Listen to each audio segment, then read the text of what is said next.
Good afternoon, everyone, and thank you for joining us on day 2 of the Gale Conference.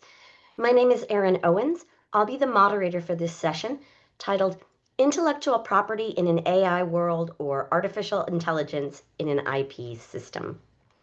Before we begin, we have a few reminders. We do have a code of conduct that we will adhere to for this conference. I am posting the link in chat where you can read that code.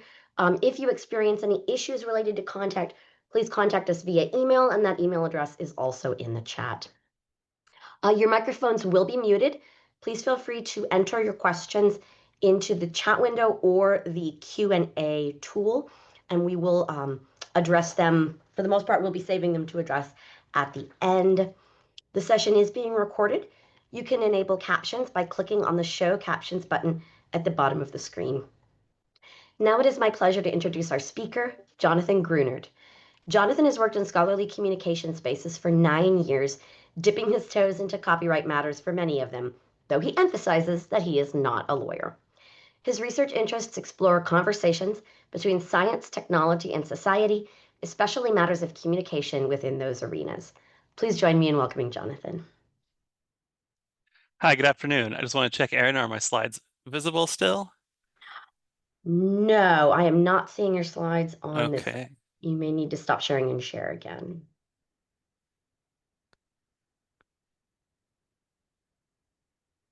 All right, are we good now? There we go. Yep, we're good. All right. All right, thank you very much for that introduction, Erin. Good afternoon or morning, wherever you are. Today I'll be talking briefly about intellectual property matters in the AI world, and also some artificial intelligence matters within the larger AI IP system that we're here. As Erin mentioned already, I am not a lawyer. Which I want to emphasize, and I'll say probably a few times. I'm a scholarly publishing librarian.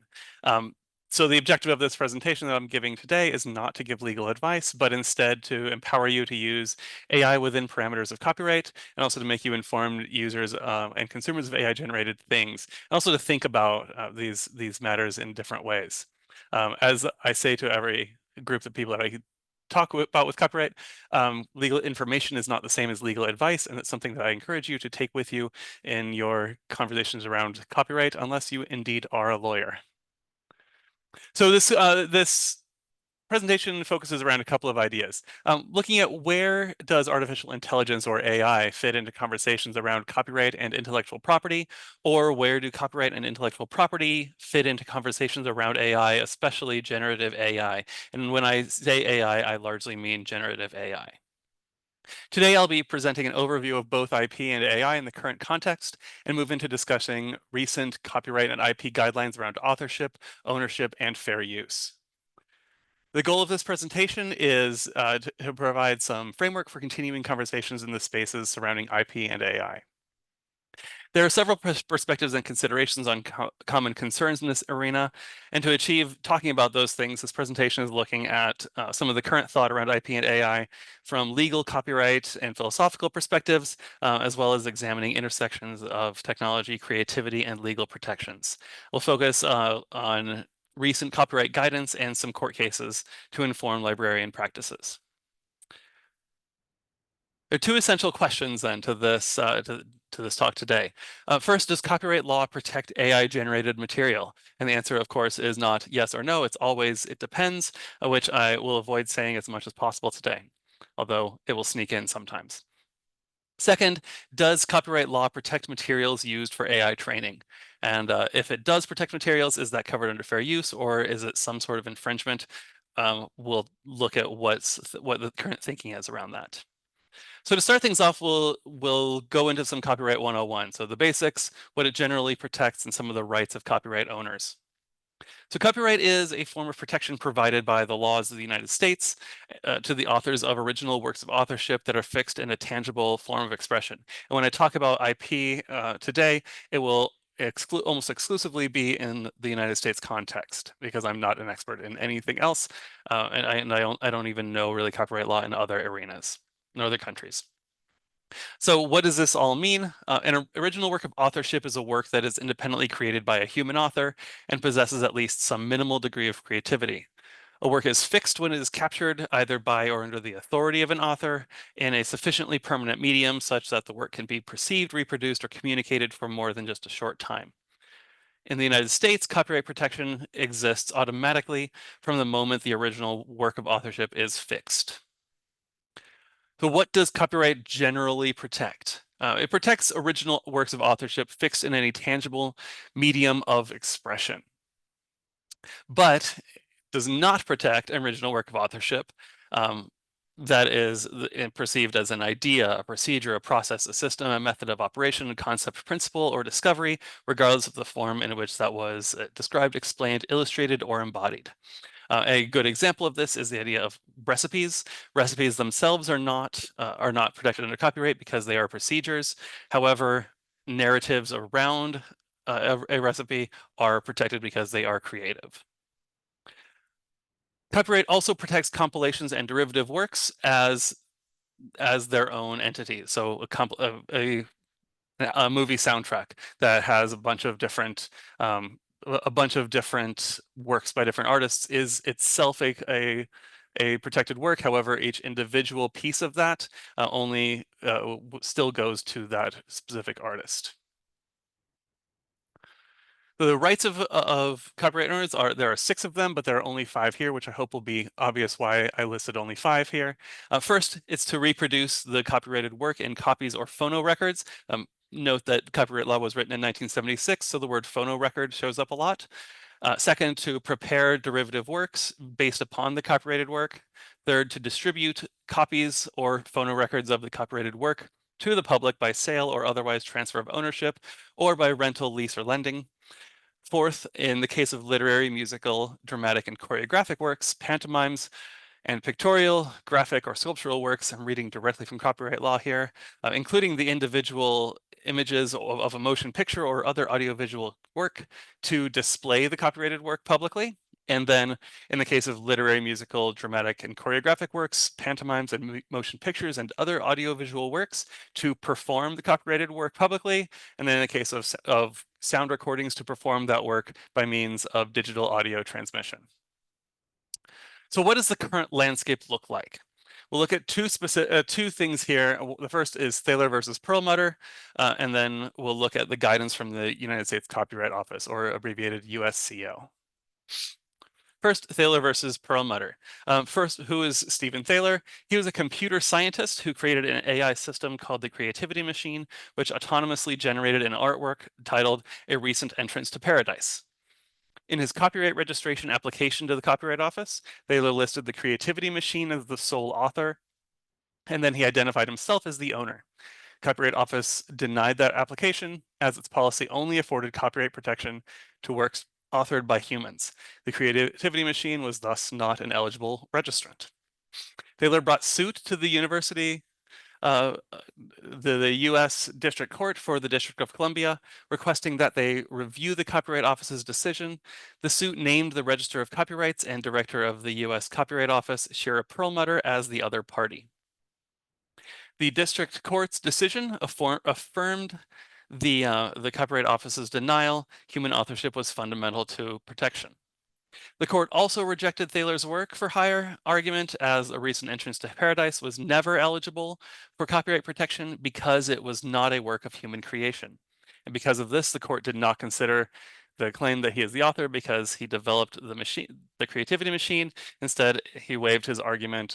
He had waived his argument that he should be considered because it is not a work created by a human. So in sum, the current landscape of copyright revolves a lot around this case's decision. The U.S. District Court of Washington, D.C. has held that the Copyright Act requires all eligible works to be authored by a human being. Since Dr. Thaler listed the Creativity Machine, a non-human entity, as the sole author, the application was, in the court's opinion, correctly denied. It's yet to be determined whether this court will be appealed and if higher courts will hear this case. So what does the Copyright Office actually say about all of this? In 2023, they issued some guidance about human authorship, that human authorship was central to copyright law, and then that Copyright Act excludes non-humans. The office confirmed in some cases that it will not register works produced by a machine or mere mechanical process that operates randomly or automatically without any creativity or intervention from a human author. It also looks at the application of the human authorship requirement.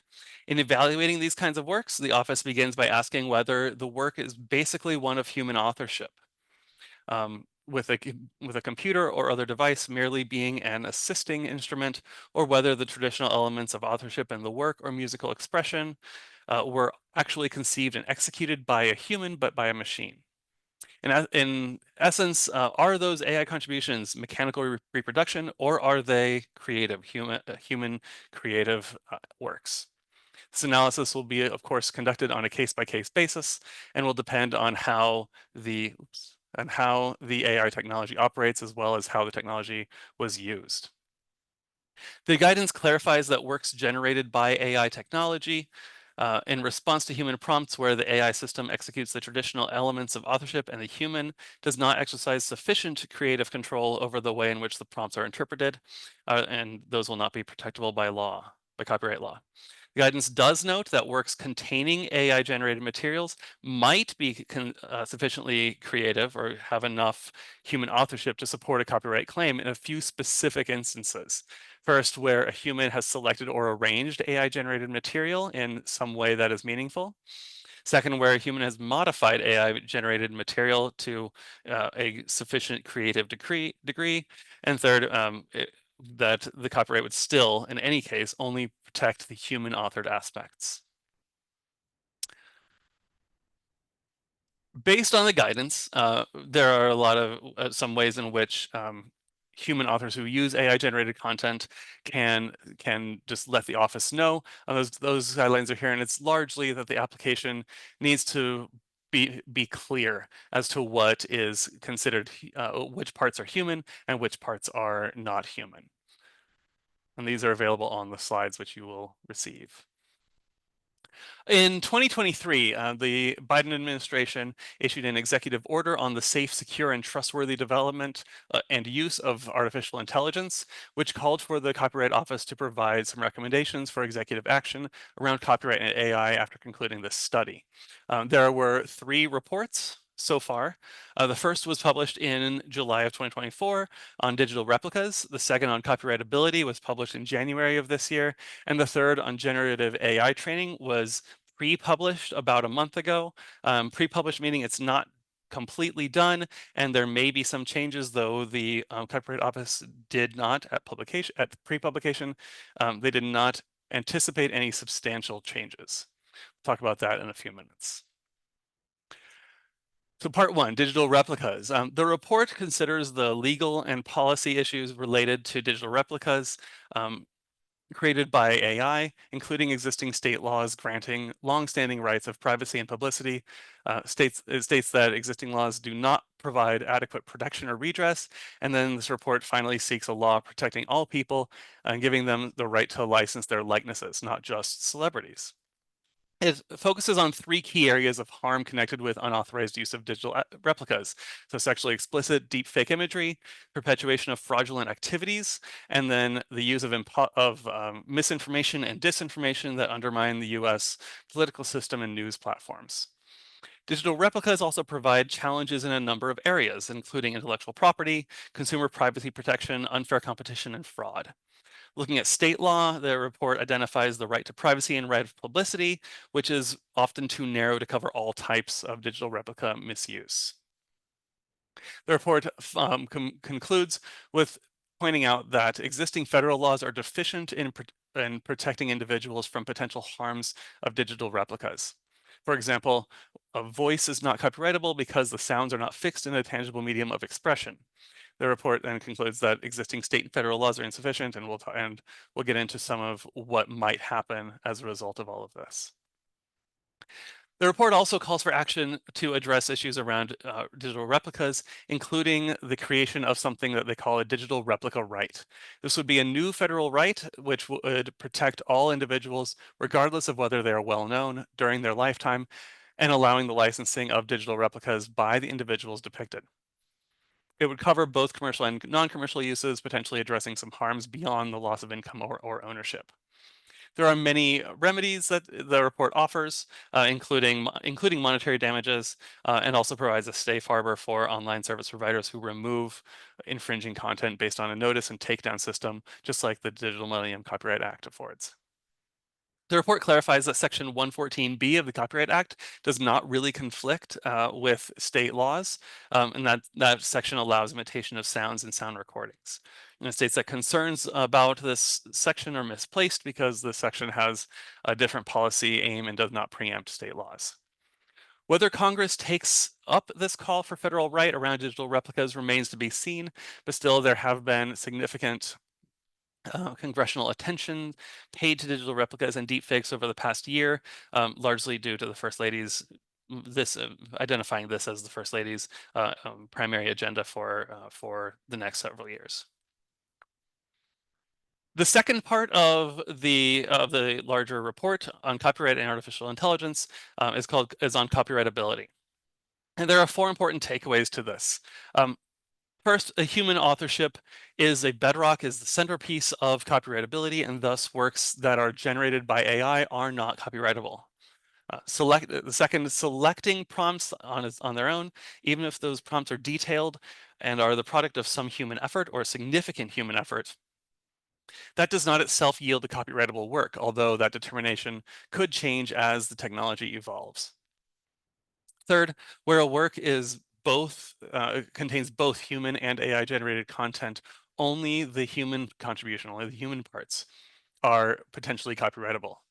And fourth, the use of AI as a tool to enhance the creative process does not render the entire work uncopyrightable, though of course that will be done on a case-by-case basis. This report further clarifies that merely using AI to enhance the creative image or the creative process, such as scrubbing an image to remove unwanted elements or get an abstract down from 223 words down to 150. That does not necessarily limit copyright protection, nor does using AI to generate ideas that a human then takes to create an original particularized expression. The report reiterates the USCO position that a user's entering of prompts into an AI model alone, even if these prompts are highly detailed, does not provide sufficient human control over the resulting AI-generated expression and work to render the user an author of that work. The report notes that prompts may reflect a user's mental conception or idea, but they do not control the way that idea is expressed. In this regard, the report analogizes the use of AI prompts to the analysis conducted when determining whether a party contributed sufficient expression to a joint work to be considered an author. Specifically, the report states that just as a person who just describes to an author what a commissioned work might look like, they're not a joint author. Someone who enters a prompt into AI modeling to an AI model specifying what the output could look like cannot be considered an author of that AI generated output. The report rejects the theory that using multiple refined prompts is sufficient copyright protection, noting that the theory amounts to something called a sweat of the brow argument, that if you put the work in, then you should have creative credit for it. That's not an argument that courts buy right now, especially regarding AI. Okay. The report also addresses cases where an author inputs a creative work into an AI system and then directs that system to modify the creative work. For example, an author that inputs a hand-drawn image into an AI and directs the AI to embellish the image in a certain way, that's not necessarily copyrightable. Instead, the Copyright Office will ascribe copyright to those applicants if it's distinguishable from the work done by the AI tool. For example, if we look at this piece by SUNY in December 2023, the photograph taken on the left and then applied through a Van Gogh's Starry Night filter on the middle to yield the combination that you see on the right, that's not copyrightable because SUNY's human authorship, that's the image on the left, cannot be distinguished or separated from the final work that was produced by the AI tool. The report reiterates the views set forth in the 2023 guidance that humans' selection of or arrangement of AI-generated material is an original work of authorship, or that they can modify AI generated works to a degree that modification meets the standards for copyright protection. But whether all this activity meets the base minimum standard of originality will require a case-by-case determination. Okay, so the most recent thing is generative AI training, and that was published or pre-published just about a month ago. Very shortly after that report came out, we had this news headline with the Trump administration fires the top copyright official just days after firing the Librarian of Congress. The important part of this story is the date. You'll notice that it's only 2 days after this report was published, and there is a significant amount of chatter that the reason for the firing was this report. That's not been that connection has not been explicitly made, but there's a lot of circumstantial evidence that that the two may be connected. And I think it's important for why this is still under pre-publication and not fully published yet. This third report, it's not the final report. They haven't said how many they're going to do. Focuses on the 4 factors of fair use. Now, as a refresher, fair use is a legal doctrine or legal argument that permits certain unlicensed uses of copyrighted material, but that use must be assessed on a case-by-case basis using a factor-specific inquiry. There are 4 factors of fair use. First, the purpose and character of the use, whether that use is of a commercial nature or for nonprofit educational purposes. Second is the nature of the copyrighted work. Third is the amount and substantiality of the portion used in relationship to the copyrighted work as a whole, and then the effect of the use upon the potential market for or value of the copyrighted work.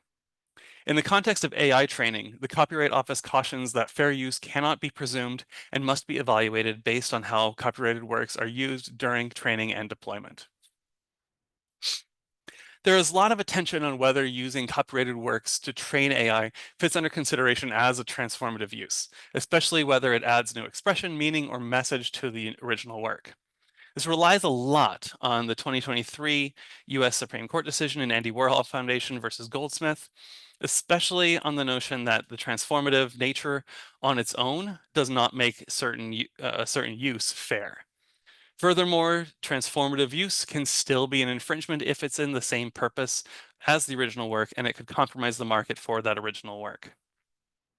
The US Copyright Office reports that while AI training does transform works by identifying patterns for predictive creation, fair use does not end there. Indeed, when models train on unlicensed copyrighted works, their output of creative expressive works ends up being very similar in style to the originals. This is less fair use than using AI for research, for example, or in a system that provides some constraints to prevent the model from generating works that substitute the original. Furthermore, the Copyright Office notes that the use of AI models is commercial and for profit, which weighs against the finding of fair use. The report also rejects the argument made by AI companies that AI training is inherently transformative because it is not for expressive purposes, noting that the language models absorb not just the meaning and parts of words, of speech and of words, but how those things are selected and arranged at a sentence, paragraph, and document level, the essence of linguistic expression. And then they can be used to generate expressive content or potentially reproduce copyrighted expression. In sum, the USCO report emphasizes that the practices of AI developers in acquiring works to build their tools that can be used to generate content, especially large language models, the resulting works then compete in the marketplace for the works used, and this is unlikely to be fair use. The second factor considers whether the works used in training are closer to the core of copyright protection. The report explains that the use of more creative or expressive works, such as novels, movies, art, or music, is less likely to be fair use than the use of factual or functional works, such as computer code. Historically, courts tend to give this factor less weight in their overall consideration, but it is nevertheless still relevant, especially when the work is being used in expressive and published. AI training that relies on books and musical compositions is less likely to be considered fair use, as these works are highly creative and closer to the heart of copyright, and the report acknowledges that some training data may be unpublished, which can further weigh against a finding of fair use, though most content used appears to be published, which modestly supports a fair use argument. The third factor the report considers whether the amount and substantiality of the portion used are reasonable in relation to the purpose of the copying. In an AI context, the Copyright Office points out that models generally ingest whole works and not just portions of works. Sometimes mass copying works is necessary for a transformative use, such as full text search, as sometimes upheld by courts. The report states, quote, the use of entire copyrighted works is less clearly justified in the context of AI training than it was for Google Books or a thumbnail image search. AI systems are capable of producing expressive outputs that might offer market competition for original works, but the argument for wholesale copying as fair use is fairly weak. In some cases where the AI system contains adequate guardrails against public accessing the copied text, this third factor may not weigh against fair use. Nevertheless, those guardrails are not always clearly defined. The report devotes significant attention to the fourth factor of fair use, the effect of the use on the market or for value of the copyrighted works, concluding that copying involves AI training threatens significant potential harm to the market for or value of copyrighted works. It emphasizes the three distinct types of harm to the market for copyrighted works. First, lost licensing opportunities. It is likely the loss of existing or potential licensing revenue that can cause the most direct harm on the market. The USCO report notes that if a market exists or if it could exist for licensing works for training, bypassing that potential market provides a significant challenge for a fair use defense. USCO furthermore underscores that licensing is already available in areas like music, news, and images, destroying the argument that licensing isn't practical or available. Second is market dilution. AI-generated books could we'll use books as the example here, could dramatically change the marketplace by diluting it, challenging readers to locate and properly identify human-authored works. This is a fear long held by creators and central to a lot of the general non-specialist critique of AI-generated content. The USCO report focuses on how a deluge of AI generative works diminishes the overall value of human authored content, observing that the effect on the market should be considered broadly.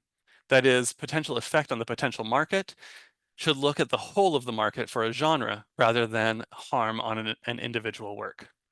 Using the romance genre as an example, the Copyright Office notes, the speed and scale at which AI systems generate content pose a serious risk of diluting markets for works of the same kind as in their training data. That means more competition for sales of an author's works and more difficulty for audiences in finding them. If thousands of AI-generated romance novels are put on the market, fewer of the human-authored romance novels that the AI was trained on are likely to be sold. Royalty pools can also be diluted. This kind of harm can be deeply corrosive. If AI outputs saturate the market, it would lower prices, reduce demand for original works, and hurt authorship. Third is lost sales.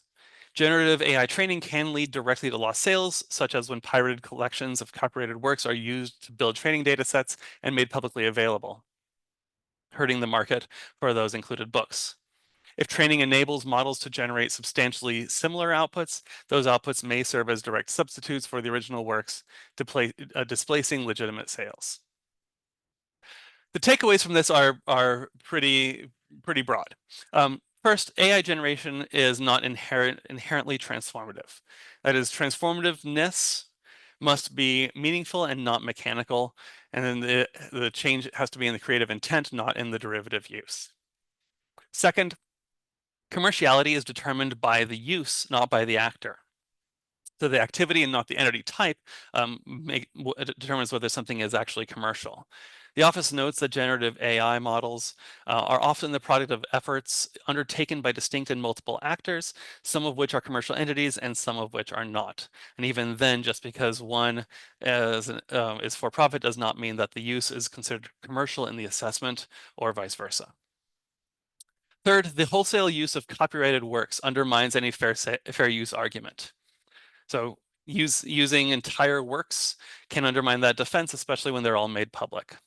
While the office acknowledges that machine learning processes often requires ingestion of entire works, it cautions that the wholesale taking of entire works weighs against fair use. Fourth, potential impact on the market is a central concern of the Copyright Office. In assessing market harm and highlighting it, they're again highlighting the concerns of creators about the declining demand for original works as AI-generated imitations proliferate. Fifth, licensing copyrighted work is a likely way forward. The U.S. Copyright Office strongly encourages licensing frameworks and legislative monitoring as a solution.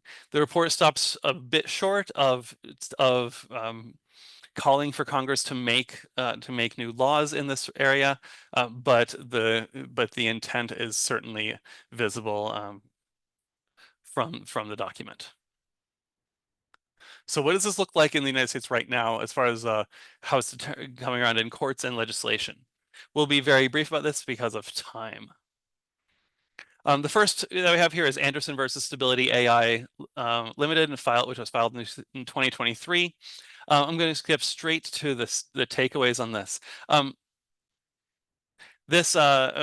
think the most important part of the actual case itself is that the training happened without artist permission or compensation, as the Stability AI had scraped billions of images from the internet. The takeaways are these four. First, arguments that generative AI is similar to past technologies are not going to be very successful in court. These are it's just insufficient to survive any motions to dismiss.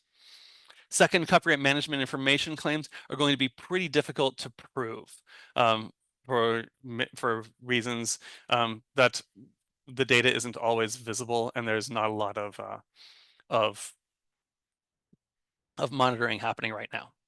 Third, assertions by AI companies that they are just copying unprotected data, those don't hold up because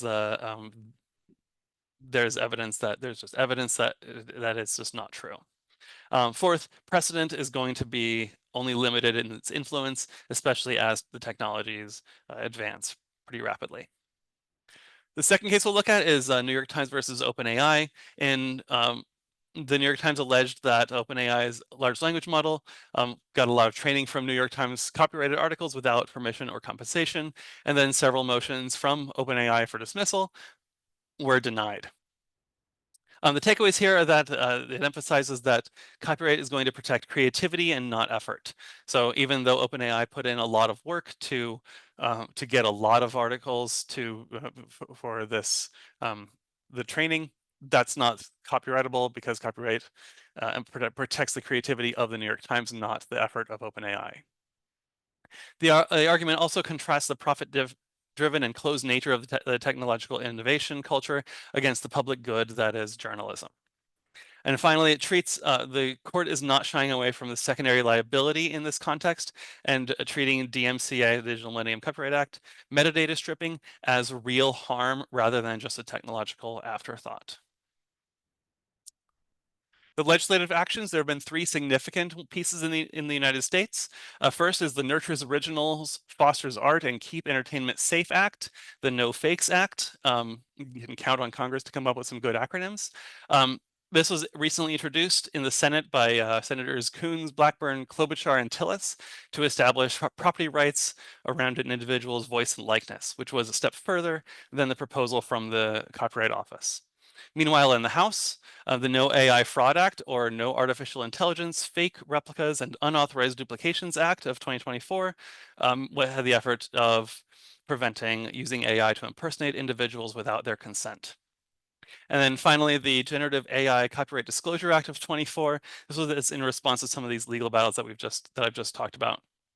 This bill would require some companies to develop generative AI models to disclose their data sets that they use in their systems, increasing the transparency and potentially giving copyright owners more control over their works. Additionally, there are numerous proposals in state legislatures, including new and established laws in Tennessee, Louisiana, and New York, providing ownership rights over voice and likeness. Meanwhile, elsewhere in the world, we have a couple of things that we'll talk about really briefly. First, in the European Union, there's a proposed AI Act, which is similar in many ways to the acts that have been proposed in the House and the Senate um, around um, around risks and protecting data and transparency. And then further in China, there was a lawsuit in 2023, the Beijing Internet Court, wherein this image, which is an AI generated image, was shared, and that image, the Beijing Internet Court ruled is a work under Chinese copyright law. So the plaintiff has a right of authorship, and the defendant, in sharing this image, infringed upon that plaintiff's rights. So some further considerations. What do we do in libraries about this, about IP and AI in libraries? I think first is educating about both intellectual property and artificial intelligence, and talking about them together. IP and AI literacy are key tools in preventing accidental infringement. Collaboration in these arenas is also important, collaboration across the institution, as different researchers will see aspects of both AI and IP as they work in their own fields and as they impact their own fields. The second is to maintain currency in AI and IP news. Things are changing fast. I'm not sure if anything has changed in the past hour, but that wouldn't really surprise me to see that these slides are already not as up to date as I would hope. The third is to be flexible. Because things change, we all have to adjust accordingly, and we have to be aware that we're going to need to change our perspectives on things and change how we interact with IP and with AI. And fourth is to find go-to resources. So find a website or something, or some feed that can give you up-to-date news about IP and AI and where they intersect, or create your own LibGuide or something so that you can point others to that resource. Additionally, many states, if not all, have what's called a Copyright First Responders Program, which is helmed by Kyle Courtney at Harvard. Check to see if there's one in your state, and then join it so you can get some updates. And that network is, I've found really helpful for me and for the other folks at the University of Buffalo. And I hope that there are some in your states that you can join as well.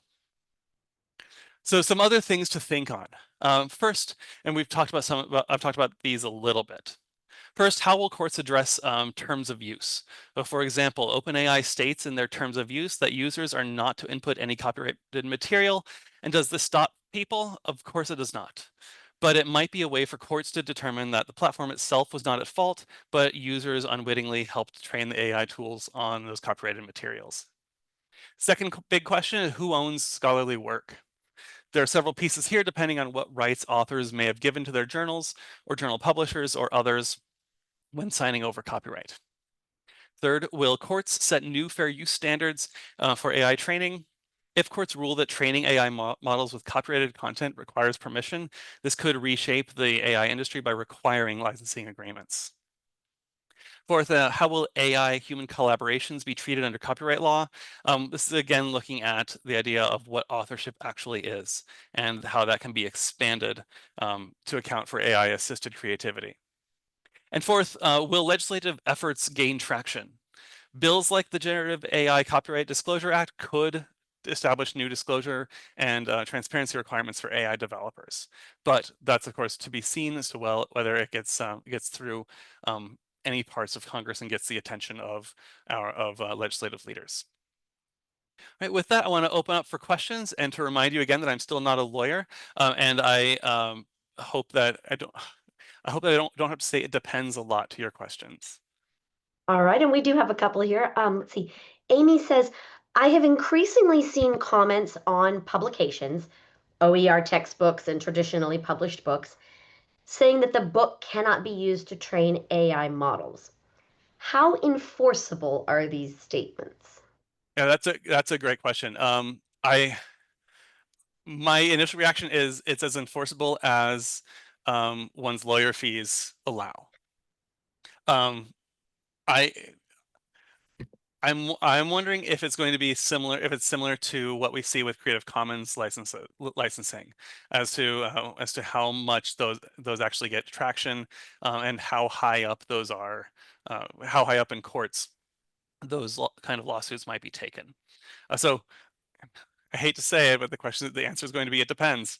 Um, but uh, but I think that's a good step, and I hope not just a knee-jerk step to saying don't do this, don't use this to train AI. I want to maintain it for myself. I hope that it's actually something that people who might use it to train AI will look at and then ignore that particular work for the time being. Okay, we had several different people who wanted to know what are your sort of top one or two go-to resources that you would recommend on this subject?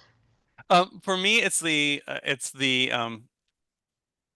Copyright First Responders program, which I know that not every I'm not sure if every state has it. The one in New York, we do have one, and that's been a very good resource for me to be able to put some questions out there if I need to, and for anything related to copyright and AI specifically, um, but also to see what other people might be saying in copyright and AI.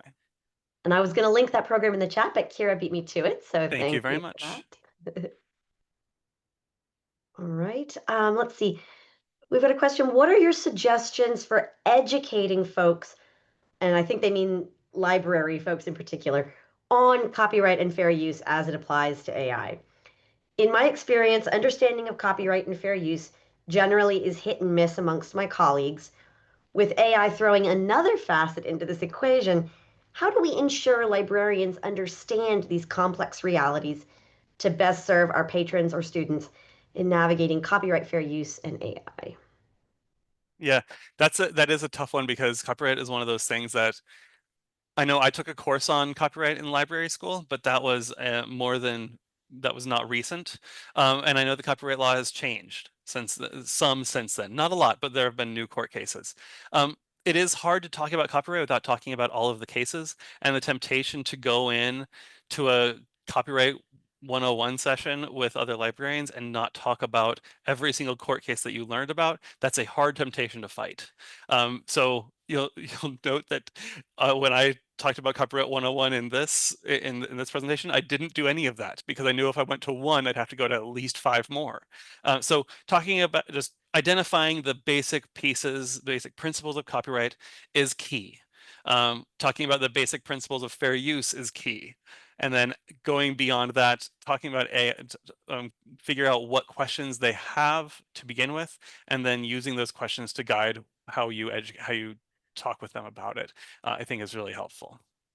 So for me, this presentation developed out of a series that the AI working group here at the University of Buffalo had developed. So they had this whole thing about like, what is AI, what do I talk about when I'm talking about AI, talking about AI fatigue, talking about some research tools for AI. These were all separate pieces, and then I was just in there as a copyright and AI to talk about the current landscape, and not to go into it saying this work is copyrightable, this work is not. So developing based on other people's questions is really helpful. Right, let's see. Rachel asks, doesn't the big beautiful bill contain a provision that AI not be regulated at all in the next 10 years? And then I would kind of add onto that question my own piece that does interpretation of copyright law in relation to IT really count as regulation? Yeah. So yes, the first part of your question, yes, it does contain a provision. My understanding of the way that this bill is working right now,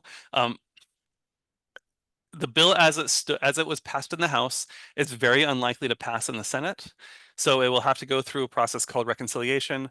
In the process of reconciliation, they can only deal with budget matters. So things like the executive branch can ignore courts and AI cannot be regulated. Those will not be part of law if it has to go through the process of regulation. That's my understanding, as I have heard on mostly NPR. Excellent. All right. And we've got one last question here that I think we may just be able to squeeze in. They pose a scenario. A professor wants to use AI to write quiz questions for an OER textbook that she adapted from two other openly licensed resources. First, is this legal? I think yes. Second, if she shares those quiz questions, can she license them with the CC BY and CSA license? So that's a pretty complicated question going on there. There's a lot of moving pieces. Yeah. So it would depend first about what license they're using. If it's just a pretty open CC BY license, it probably is legal for them to use for this professor to put them into a an AI tool in order to get some questions from that. Um, and then sharing them. It probably could be because it could be legal. Again, not a lawyer. I think that this is one of those closed loop scenarios where there's a small area that she wants to draw the questions from, and those questions are transformative enough, and I assume that she will revise them to make them better questions because AI is not always great at creating good questions. I've learned um, that she probably can share those with. I don't know about that license, but possibly. So my answer is that's probably okay, but I don't know who she's sharing them with. Just using them with students probably is okay. But as an article last month in the New York Times said, students are not happy when professors use AI, just like professors are not happy when students use AI. So, and students have ways of finding out, or at least they can figure it out sometime, often enough to make it difficult.